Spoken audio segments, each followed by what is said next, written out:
Good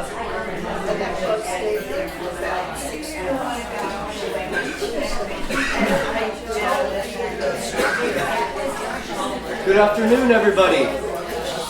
Good afternoon. Thank you all so much for coming to our brown bag lunch today. Despite what my name tag says, my name's Jarrett Hill, and I'm the curator here at the Amelia Island Museum of History. Now, before we get started today, I'd like to ask everybody to please turn off or silence their cell phones so we can avoid any interruptions once our speaker begins. Now, before I turn it over to Dave, I have a few quick announcements about upcoming programs and events happening here at the museum. I invite you to join us on the evening of September 15th, that's next Friday, for the opening of the museum's newest temporary exhibit, Fernandina in Fiction. This exhibit takes a look at Fernandina Beach and Amelia Island's appearances in popular books, movies, and other fictional works. Joining us to speak at the opening will be Joe Palmer, local author of A Mariner's Tale, to talk about Southern fiction and how Amelia Island influenced his book. It'll be an exciting evening, so please join us for the exhibit opening on September 15th. Next month's Brown Bag Lunch will be presented by Jean Dixon Mann, a local genealogist and founder of the Amelia Island chapter of the Daughters of American Revolution. She'll be marking the final weeks of Hispanic Heritage Month by teaching us about one of Fernandina's oldest Spanish families, the Fernandezes. A few members of that family are actually hanging in the back of our room here right now, so they've joined us for this presentation. If you'd like to learn more, please make sure to come to our Brown Bag Lunch on October 4th. Now, finally, I have the honor of introducing our speaker for this afternoon. For anyone familiar with the museum, Dave Roeser is a familiar face. He regularly volunteers his time and is a guest speaker for us. Now, related to his talk today, Dave served for 3 years in the U.S. Army and 1 year in the U.S. Coast Guard. But I won't tell his entire story for him. I'll let him tell his story. So without further ado, please join me in welcoming Dave Roeser. Thank you, Jared. And before I begin, doesn't he look sharp? Yeah. That's a uniform to be proud of. So, welcome. I had canvassed the room earlier. Any Coast Guard people present? Okay, I can tell all the stories. You'll have to wait and Google them later. So, but I had another presenter with me, Phil Neiman. He was going to be here, but he took ill. So hopefully he'll watch this on TV when he gets the chance and correct me, give me a phone call and correct some of my stories. But the Coast Guard is one of our military branches, right up there with the Army, Navy, Air Force, Marines, Space Force now. So, but it is a military branch, and initially it was under the Department of Transportation.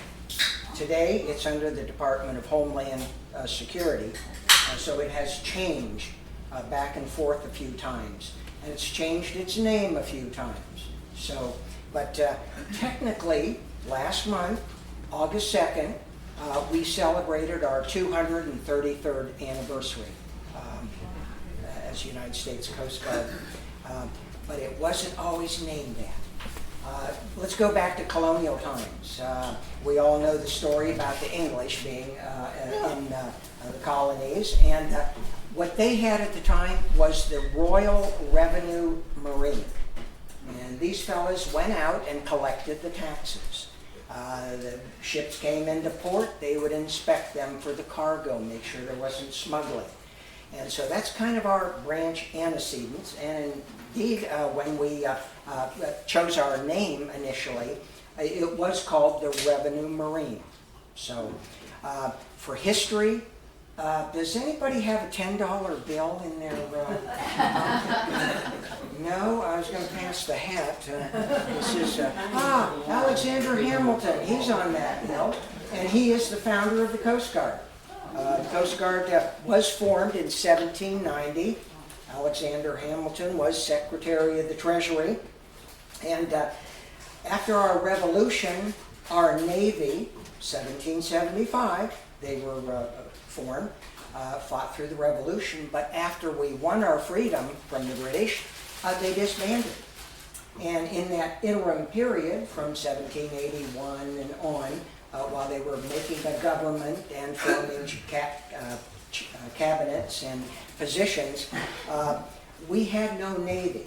Most of the states had their own militias, their own militia navies, and they patrolled their coastal waters. We did keep the revenue marine collecting the taxes, though, and we really needed those.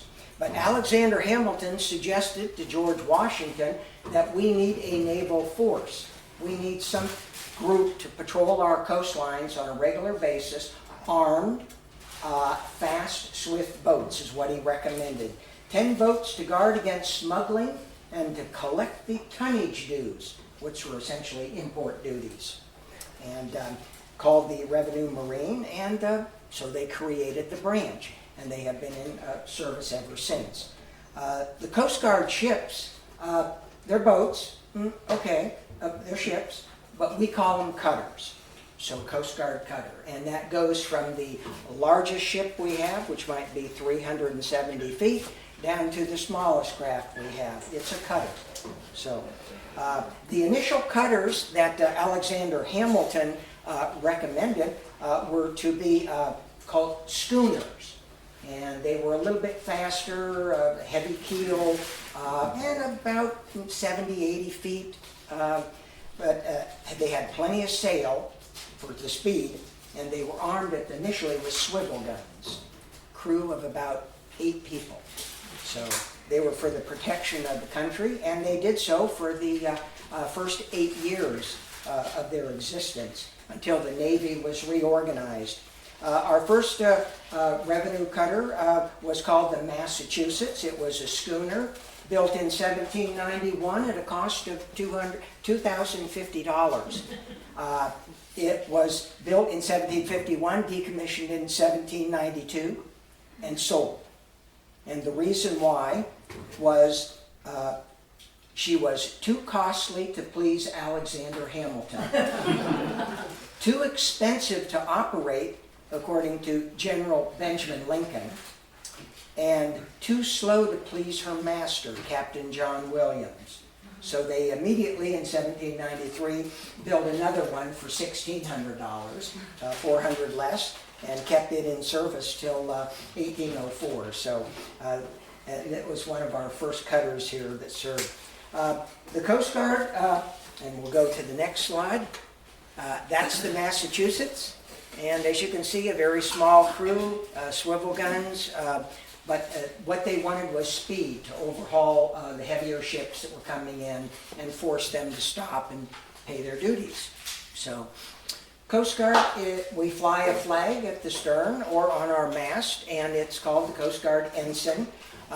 It has 16 perpendicular red and white stripes, and we have the, it's called the arms, the eagle in the center, a blue eagle in a white field, and that flag would remain that way without the U.S. Coast Guard until 1927, when the seal was added. And that's part of the other story of the Coast Guard. So the Coast Guard, we were going to play the Coast Guard song. Their song is Semper Paratus, which means always ready. And it was composed by a Coast Guardsman, a captain, Francis Van Boskirk, who penned the original lyrics. It was initially like our national anthem, a poem, in 1922. And while he was serving aboard a cutter in Savannah, Georgia, he wrote the music 5 years later while in Una, Alaska, on an old piano during a storm, or so the legend goes. So if you ever read the lyrics of the Coast Guard song, it has a lot of things I'll mention here. The ship that he was on was called the Yamacraw, and that is also in the lyrics. The service got its name as Coast Guard in 1915. And going back in time, of course, 1912, the Titanic sank.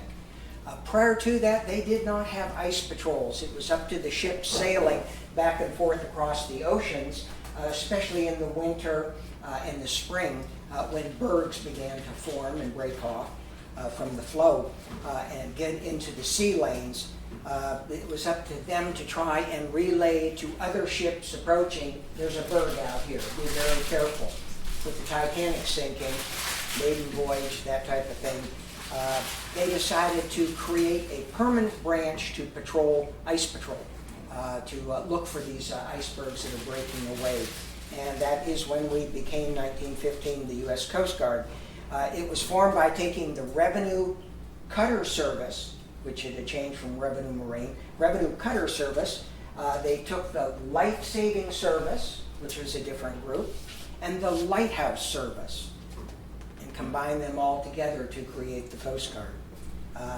We're under the Department of the Treasury up until 1967.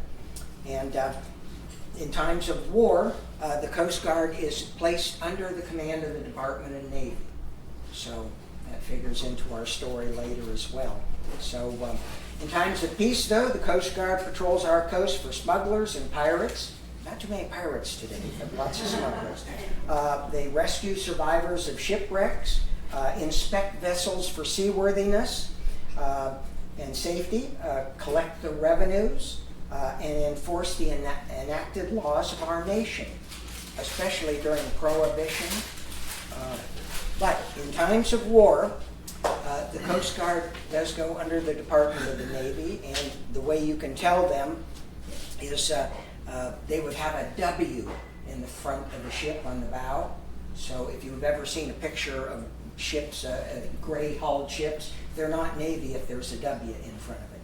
So let's see here as we progress along. There's Captain Boskirk, looking resplendent in his uniform, and Lifehouse Service. Does anybody recognize the one on the left? Cape Hatteras Light. Very good, Rob. And does anybody recognize this tiny little one that's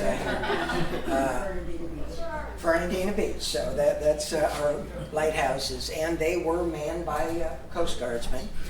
This is a lifeboat station at Chickamaucomico on the Outer Banks. It's one of the older ones, not the oldest one.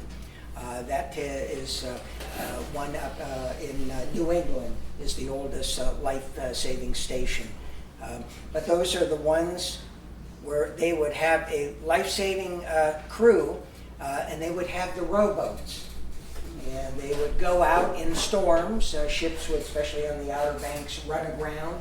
And they would pull it out of the shed where they stored the lifeboats, wheel it down the beach, get it into the surf, and then take it out to try and rescue people that are on sinking ships and bring them to safety.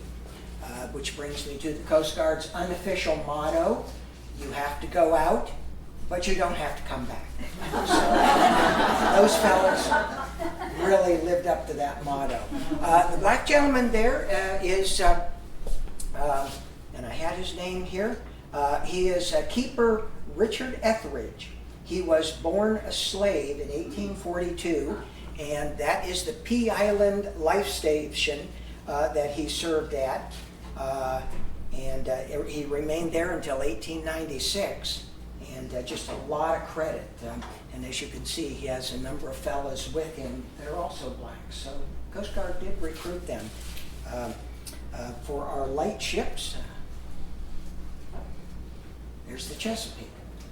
And we had a number of these. They were small vessels, had served their service, and time to retire them, what to do, turn them into a life station. There's the light at the very top, and you can see that. And they would be anchored, famous ones, Boston and other areas in New England, some of our shoals. We had some in the Chesapeake Bay, and we had some also in the Gulf of Mexico, in Louisiana. Those have all been decommissioned, deactivated many, many years ago, but that's Chesapeake. They do have one remaining that you can go on in Norfolk, Virginia, that you can get on board and see how it is. Very small crew. That's all you need just to maintain the light. You're not going anywhere. You're pretty much fixed to the seabed. So I'm going to move on to World War I. Coast Guard was doing its job, but World War I came along, and time to move into the Department of the Navy. And Coast Guard ships were put into service. They were all painted gray to begin with, but they began to use color camouflage patterns. But they would carry troops and supplies to Europe, and they would watch for the German Navy's new weapon, the U-boat. And that brings me to the story of the Tampa. The Coast Guard cutter Tampa initially was named the Miami.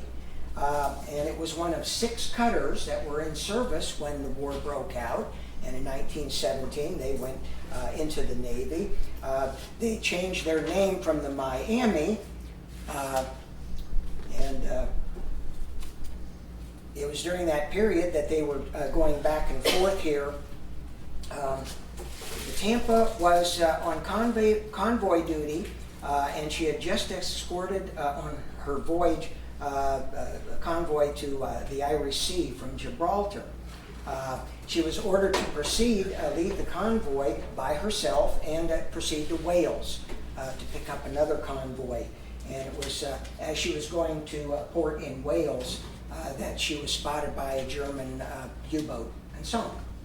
And at the time, her crew was composed of 111 Coast Guardsmen, 4 U.S. Navy were aboard, and had 16 passengers, 11 of which were in the British Navy.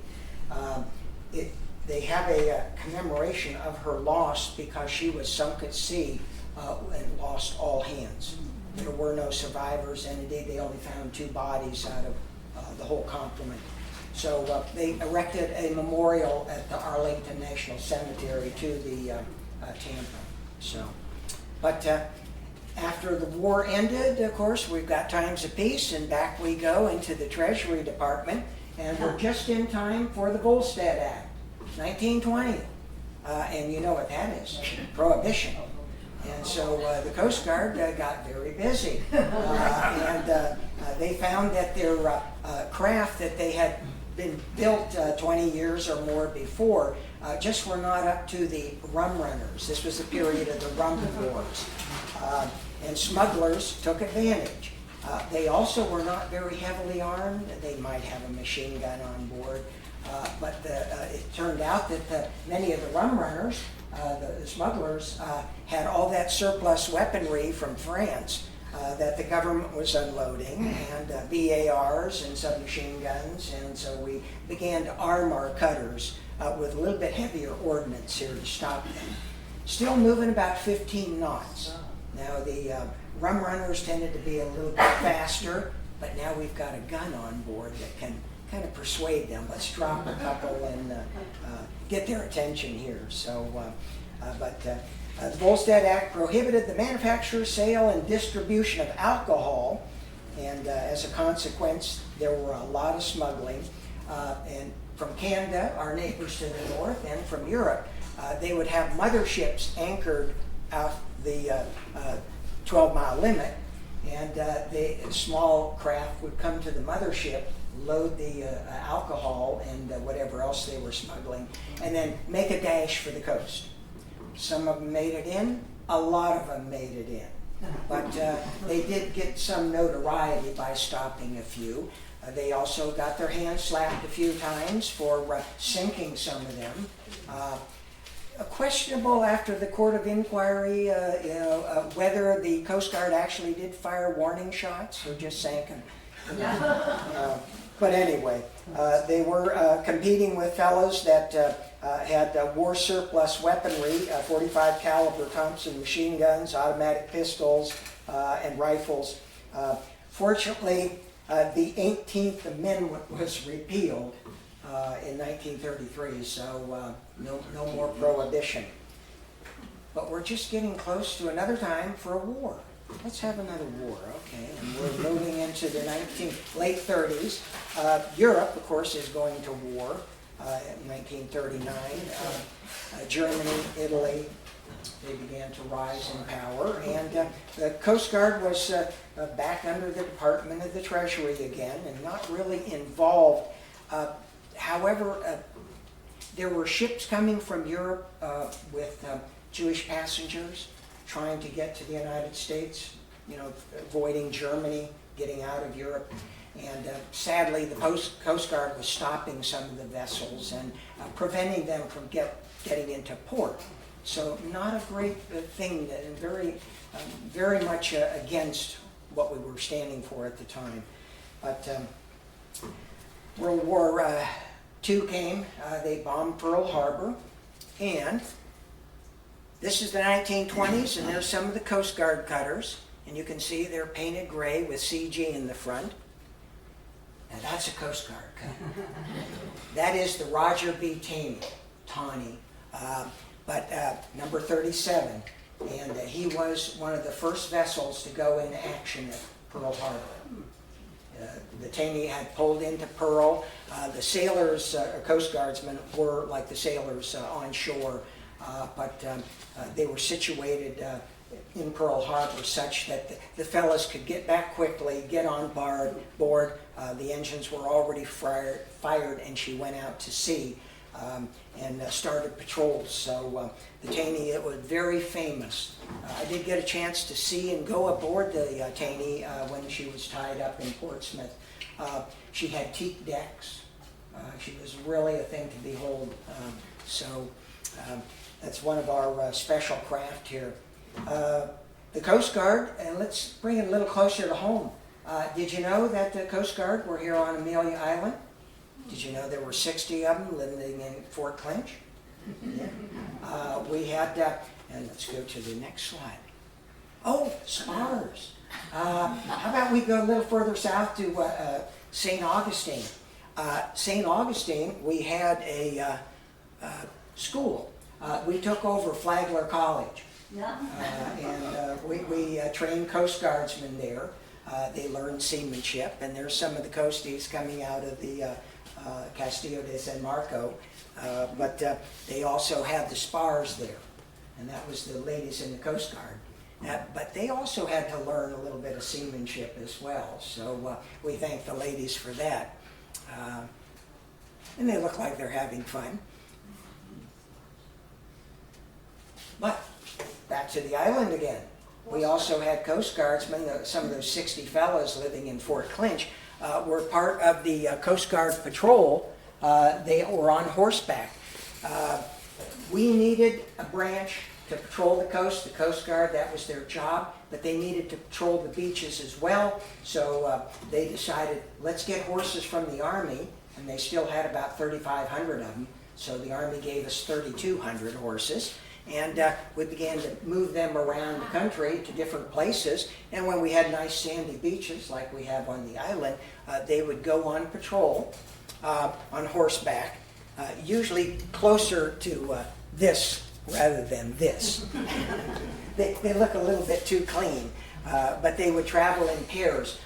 One horseman would go about 100 yards ahead of the second one in case they found something or were attacked.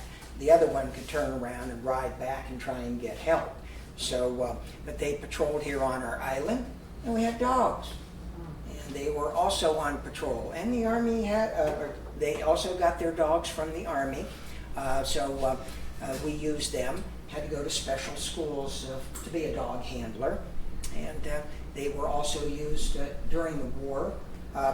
During the war, many Coast Guardsmen, because they operated small craft, they were ideal for operating landing craft. So when you consider our Pacific campaigns, a number of Coast Guard ships, our cutters were out there, but also a lot of Coast Guardsmen were pulled from the ranks and put on Navy ships, either as guards, they were put on merchant ships as guards, they would mount cannon on the merchant ships, and the coasties would operate them.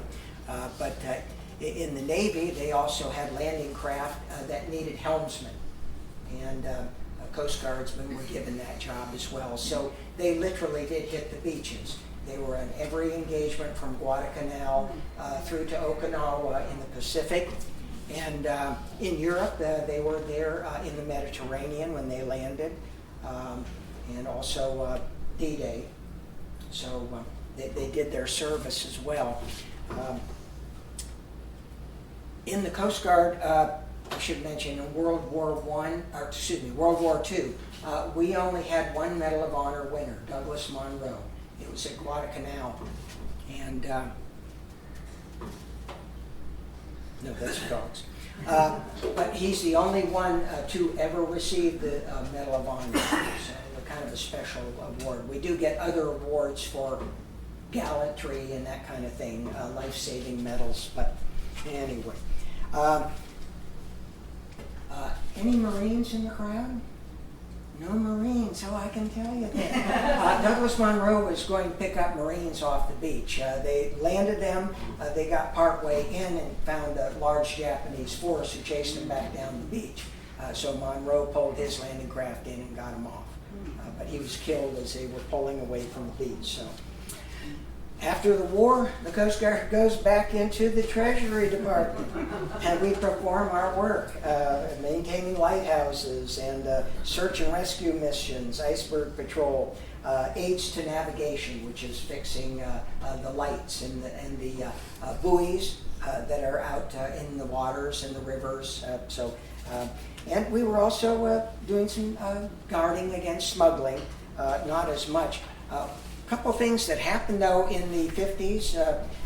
The Coast Guard did have any of you seen the movie The Finest Hour, about the Coast Guardsmen that went out in 1952 and rescued?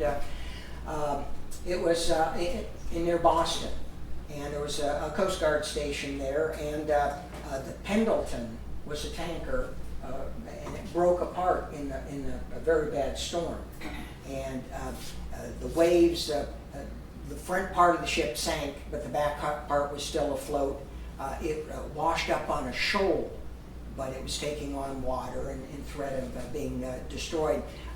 They asked for volunteers from the life station, and 4 fellows went out in a 30-foot, 32-foot lifeboat, and it was one of the kind that rolled.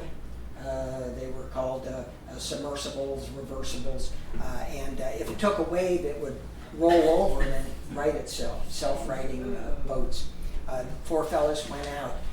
The capacity for people to pick up and carry on the boat for safety was 12. They brought back 28. So, okay. And then we get to the 1960s, and we've got a name change, a department change. We're no longer under the Treasury. They decided to put us in 1967 under the Department of Transportation.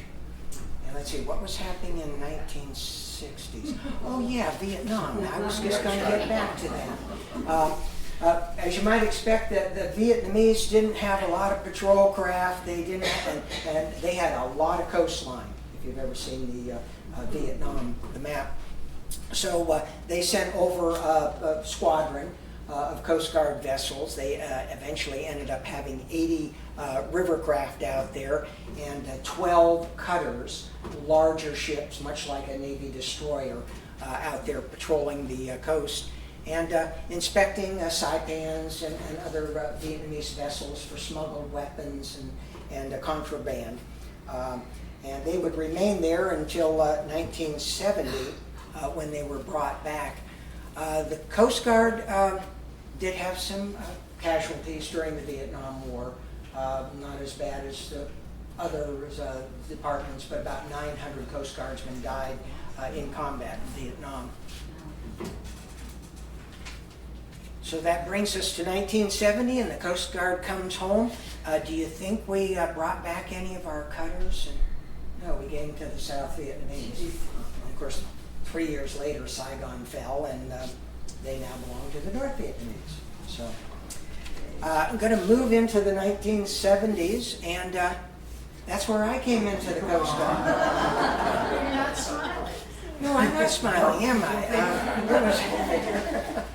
I had been in the Army, and I had been in Vietnam. I spent 2 years there, and I decided, I wanted to make the military my career, but I decided I didn't want to be in the Army. So I got out, got a job, and did that kind of thing, got married, got a family, but still thought, well, maybe I'll go back.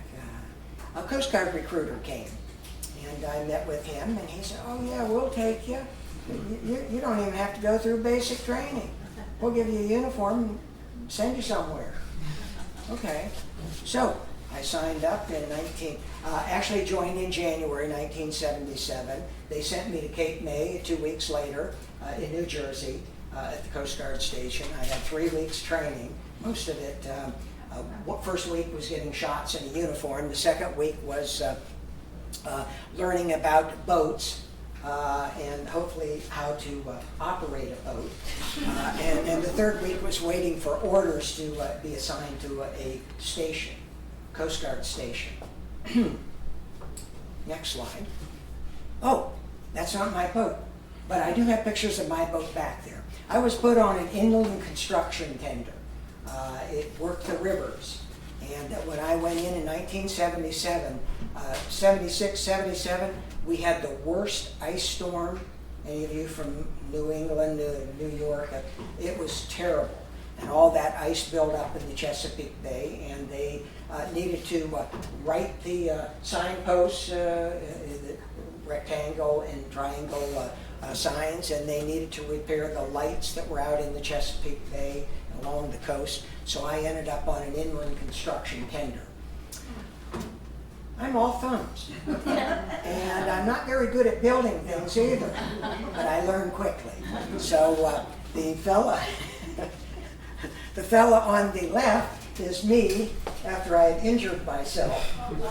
Well, actually, I didn't injure myself. Someone injured me, but my hand got in the way. The body moved, but the hand didn't. And that's me smiling about the experience after.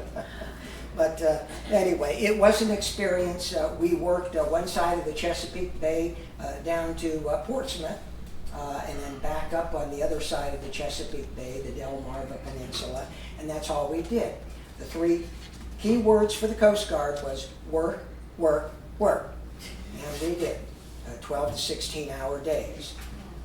And after all that time, and after I got my stripes, I thought, yeah, and this only took like 6 months. I thought, okay, I'm going to make a career. Well, we had an election in 1976, and a fellow named Jimmy Carter got in. And one of the things he decided to do was cut back on the military branches. Vietnam was winding down, had wound down. And the Coast Guard was one. Now, can you imagine only 17,000 people in the whole Coast Guard? That includes Alaska, Hawaii, the United States coast. They operated Loran stations. They were in Iceland and Greenland, all over. And they wanted to get rid of this guy. And that's because, one, I had a family. 2, I was only an E4. 3, they didn't want to send me to a ship.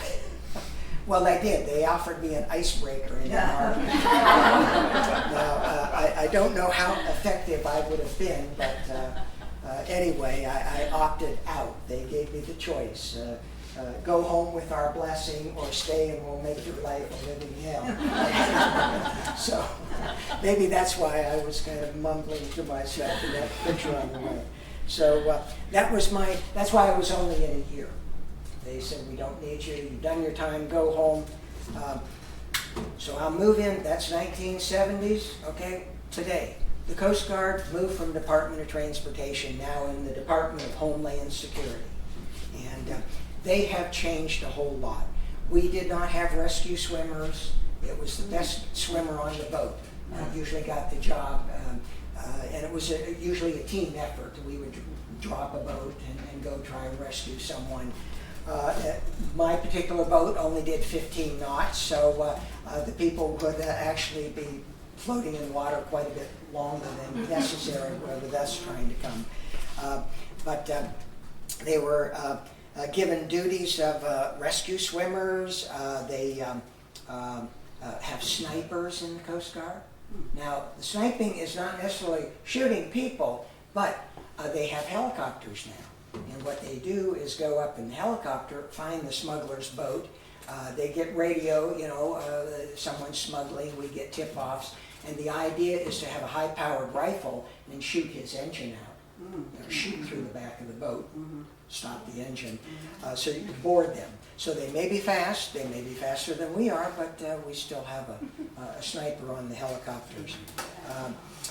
They did away with the Loran stations, if any of you know what a Loran station is. It's like our satellites today, but they would have different outposts. I met a fellow who was extremely crazy, but he had been on a Loran station in Alaska. Where was that? Where the Japanese were in World War II? He was clear. Yes, he was clear at the tip there, and he was there for a year and a half. A little long. A little long, yes. He was still housebroken, but barely. But they did away with the Loran stations. We developed into satellite communications and things like that. So we don't need a lot of the things. The lighthouses eventually in the 1970s began to be phased out. And I was fortunate to be in Virginia at the time in the Coast Guard and actually go to one of them that was still operational there at Fort Story, Virginia, one of the tall lighthouses there, and got to check it out. I think I would have been much better at Life Saving Station or a lighthouse, but they have changed, they've expanded. There are far more, 42,000 Coast Guardsmen today doing a variety of tasks. Still aids to navigation, still ship inspections for safety and seaworthiness, smuggling. We're doing all the things we did before, and getting better paid for it too, I might add. So, recommend, if you do, see the movie The Finest Hour about the Pendleton breaking apart. Also, I recommend The Guardian with Kevin Costner, National Kusher about Alaska, the life-saving up there with the helicopters, the rescue swimmers. If you really want to go back, you can find a couple old World War II movies about Coast Guards people, Randolph Scott and a few others. Coast Guard, we have been there, we hope to be there, continue to be there, and be there longer than the Navy, Longer than the Navy, yeah. So, anyway, that is my talk, my presentation. I'm sorry Phil couldn't tell you about his experiences. He was on the Coast Guard cutter Umiak, and it was 300-footer, 290, but a much larger vessel than mine, which is only 75 feet. But he had some wonderful stories about his time. In fact, Phil literally sailed. His ship was large enough that he bought a 17-foot sailboat, and the Coast Guard was kind enough to pick it up, put it on the afterdeck, and he carried it with him wherever he went. But he wasn't alone. The captain and the executive officer and the chief boatswain mate also had their boats on there. When they pulled into port, he would offload his little sailboat and literally go out and sail. He had some wonderful stories. I wish I could tell them all to you. But that is my presentation. Thank you all for your attention. I do have uniforms placed around for you to see. Our uniforms have changed. Used to be a part of the Navy garb, and some of our uniforms, especially if you lift the flap on the back, it said the property of the U.S. Navy. Some of them, they began to have Coast Guard manufacturing of uniforms, so they're here. So. You better call on me, I'm your wife. But this lady had her hand up first. Yes, ma'am. You said the Coast Guard has helicopters, yes? Yes. Do they have submarines? Do they have submarines? Oh, no. We're mostly surface craft, but we do have divers. There is a diver back here that was in the Navy, but most of the time for that kind of work, we use the Navy. They're much more effective, indeed, our craft in my ship in the Chesapeake Bay in 1977, we were looking for a iron tube which had been driven into the bay into the Chesapeake Bay and had aids to navigation light on it. The ice from building up and moving and that type of thing, it literally pushed this big, huge pipe with the light on top of it underneath the water. We couldn't find it. So we were doing a grid sailing up and back. Where's everybody's looking over the side, looking over the side. And then we heard this terrible scrunch, like a screech. And Captain, I think we found it. And indeed we did, because they sent me, getting me off the deck, go down and look for the damage. And when I got to the bottom of the ladder, we were taking on water. Captain, we are sinking. Yes. Second question, what year were women accepted into the Coast Guard? Actually, it was interesting because just as in World War I, where they began to have the waves going into the Navy, the Coast Guard began adding, we call them spars. What does that mean? It's Special Personnel Auxiliary Reserves. And they are they would do clerical work, in the Coast Guard. Some of them did work in some of the stations, most of the Coast Guard bases, like the one at St. Augustine. They had some down there. That's where those ladies were rowing. They were training. They're at the flight. But are they now part of the Coast Guard? Oh, yes. And Coast Guard women do serve aboard ship. There's a lot of Coast Guard officers that have gone through the academy that are women now. Very few when I was in, still that transition. Women have to know their place. No. Some of the older fellas, when I was in the Coast Guard, we didn't have any women. Anyway. Different story. But yeah, they are doing a lot of things now, and a lot more opportunities as well. They even have different berthing, not so much on the smaller ships. But most of the smaller ships tie up at the station. Most of the ships maybe say out of Coast Guard Station Baltimore, but when they're out doing their job, they will pull into any close pier, town, wherever, and sometimes Navy stations in the Chesapeake Bay, Norfolk, Portsmouth, tie up, and we'll be there for the night or a week or whatever we're doing if we're resupplying. So, yeah, so women. And oh yes, I have to call on this. You answered one question about the spars, but the guys in finest hour that went out and rescued all those people, Yes. was that just their job, or did they get medals? They did get medals. The Coast Guard has two chief medals that are much sought after.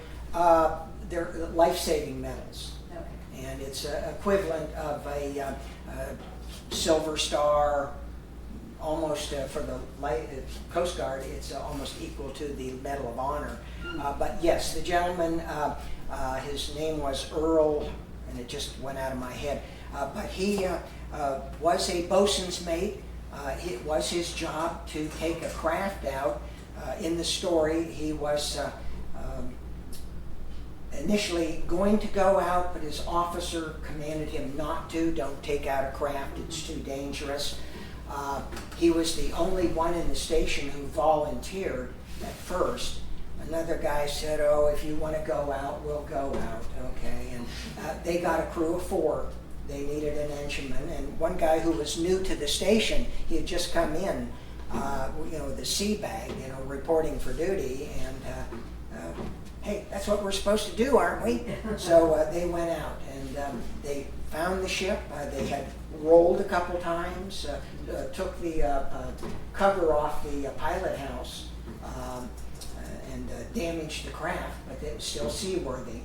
And they found the craft. It was hung up on the shoals, but sinking, and they were able to get him off. The ship was starting to roll back and forth from the waves, and the fellas on the boat had to lower a ladder and get down far enough so they could let go and jump off the bottom rung onto the boat.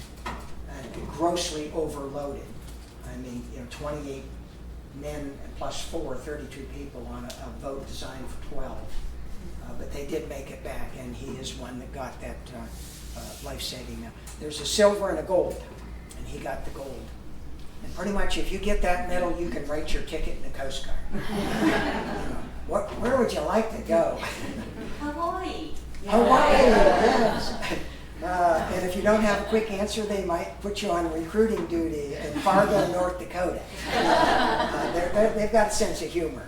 So, Could be sent to the Gulf of Maine. and the Gulf of Maine, yes, it's very nasty up there. I don't want to spoil it for people who are going to have a trip to Maine, but yes. Do you need a congressional appointment to get it to the academy or anything? Yes, you do get from your senator. You can get it, and I knew a fellow who was appointed in the 1970s. I think he went in the Coast Guard Academy, and he had actually gotten 2 appointments, but he was unable to take the one for the Navy. He wanted to go to Annapolis, but the Coast Guard offered him one at the same time, so he took it. He went through Coast Guard training and became a helicopter pilot from Alaska. He had some wonderful stories, but his rescue missions, if you recall many years ago, I think it was back in the 80s, there was an island in the Mediterranean that blew its top from a volcano, and they were rescuing the people off the island. He was one of those guys, the Coast Guard. He happened to be there. The ship was patrolling and cruising in the Mediterranean, and he took off and made numerous trips back and forth, taking people off the island. And he was saying that the soot and ash and everything was so thick, they were afraid the engines would shut down, get clogged. But yeah, that's why I say you have to go out, but you don't have to come back. Oh, yes, Susan. During Prohibition, did the size of the Coast Guard increase, and then did it decrease, and did it increase again for World War II? How did that work? Yes, the Coast Guard was always at the mercy of the federal budget. And so being a small branch, they usually got the smallest amount. Initially they had some old craft built at the turn of the century in the 1800s, and not really good for patrolling rivers, maybe the coastline, not very fast. But Prohibition, they realized they had to get some newer vessels to go after them, so they started building 36 footers. Then they added 75 footers and 125 footers. So total manpower went up as well? They began to add more people, but see, they're working with the Department of the Treasury, so really, I think in one of the movies, The Untouchables, with Kevin Costner again, he was in the, trying to stop the smuggling and that type of thing, get Al Capone, and he boarded a couple Coast Guard crafts, trying to get those motherships out at sea, but they were beyond the 12-mile limit, and so it really prevented us judicially to be able to stop them.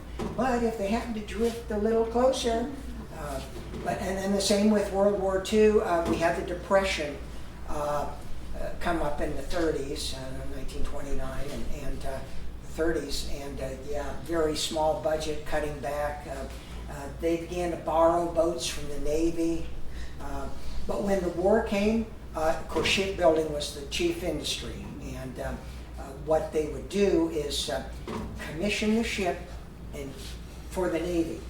And of course, the Coast Guard had moved into the Navy, and they would give the Coast Guard a Navy ship. It would have a Navy number, but they would paint the W and the ship number on the front. But it would be manned by Coast Guardsmen, and there were quite a few ships. They saw a lot of service. Most of the time, the Coast Guard was, I hate to say belittled, but we were supposed to guard the coast. Wait a minute, we're at war. Okay, what are we going to do? Well, we'll go out and patrol in the Atlantic for submarines and things like that. Okay, but we have other jobs for you, and because you're part of the Navy now, we're taking a whole batch of you and putting you on a Navy ship. We've got more ships than we have sailors. So, sailor is the correct terminology for a Navy man, and Coast Guardsman's the correct terminology for a Coast Guardsman. So, quite. Oh, yes, Jerry. Would you be able to tell us a little bit about this vehicle? Oh, I didn't go all the way. Yes, this is one of the, it's an amphibious craft, and of course you can see the front here, and that's the wheelhouse, and their idea is to, instead of pulling that lifeboat out of the shed like they did in the life-saving stations, hooking up a mule to the boat and pulling it out into the surf, they would just start up the engine and drive it down the beach to where they needed to go. They could make a lot of speed on land and get closer to where the ship was in distress and then drive in the water. They don't have a lot of speed, but you can rescue people and pull people off of boats that are sinking. And then the idea, of course, is the seas are not going to be as rough, to go back to the shore and take people to the station or to aid. So, yeah. The one. Are those still in use? Yes, they are. Boston. In Boston? Tugboats. Yeah, and very much the same idea. They high surf, things like that. We've gone more to these rolling, they're called self-righting boats. And they're quite fast. And if you've ever seen in not New England, but Washington, where the Columbia River goes out to the ocean, and it is really, they have a Coast Guard station there, and they have a lot of ships that get in distress. A lot of pleasure boaters that, I bought the boat, it's my first time out, and I just ran over something, a log, another vessel. I wanted to be on the Coast Guard boat that did have the racing stripe. That's what we call it, the racing stripe. They're white. Most of the Coast Guard ships initially were gray, but in 1962, thanks to President Kennedy, he decided to give the Coast Guard a new look. And he had been a Navy man, and he said, hey, gray, come on, let's spice them up here. How about white? We can see them. Oh, and let's put a stripe on them, make them really visible. But Mr. President, it doesn't work well when we're trying to stop smugglers. Oh, go do it anyway. So, but that's what I was hoping for. Down in Miami, they also do, rescuing people, and that's a good place. They call that Bikini Patrol, as you might imagine. So, I'll make it for time. And any other questions? Or oh, well, thank you very much.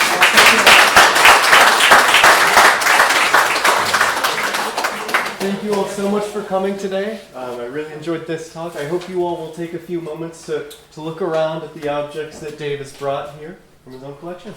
Thank you all. And Jared is my collection now. So Yes, come up, touch, ooh and ah. Well, yeah. Ask me questions I don't know the answers, but Dave will. Thank you so much. That was really great. I kind of bounced around a bit, but I was trying to remember how it's full. No, I thought it was all smooth. It all made sense. I'll let you You did a great job. Oh, well, thank you. We lived for many years right across the street from the Blue Bay Harbor Oh, okay. Coast Guard station. And in fact, very interesting. It's one place to listen to it. Go A lot of the ones are chiefs and I retired and went into the business of yachts. It was on my mind. Oh, yeah. Thank you. I was his crew. They really felt like second